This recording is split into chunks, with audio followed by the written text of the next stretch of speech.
नमस्कार मंडळी, लग्नानंतर होईलच प्रेम या मालिकेच्या पुढे येणाऱ्या भागामध्ये आपल्याला असं पाहायला मिळणार आहे की काव्या ही मानिनीला बोलत असते, लग्नाच्या अगोदरचा माझा सर्व भूतकाळ होता आणि तो भूतकाळ मी आता विसरून गेलेले आहे आणि त्या भूतकाळाचा माझ्या वर्तमानाशी कोणताही संबंध येत नाही। त्यानंतर आपण पाहतो काव्या आणि जीवा हे एका रूममध्ये जाऊन भेटतात आणि काव्या ही जीवाला बोलते, आज आपल्या भूतकाळाबद्दल आपल्या वर्तमान आणि भविष्य दोन्हीवर धोक्यामध्ये येणार होतं।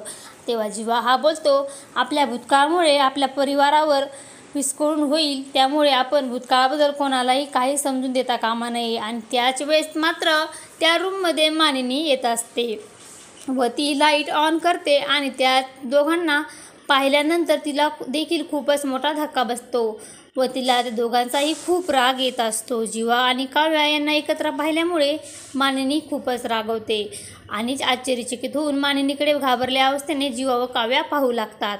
आता पुढे येणाऱ्या भागामध्ये मानिनीला जीवा व काव्या सगळं सत्य सांगणार का, भूतकाळाबद्दल समजणार का, हे पाहणे खूपच रंजक ठरणार आहे। लग्नानंतर होईलच प्रेम या मालिकेचे सर्व अपडेट पाहण्यासाठी आपल्या चॅनलला लाईक करा, शेअर करा आणि सबस्क्राईब करायला विसरू नका। धन्यवाद।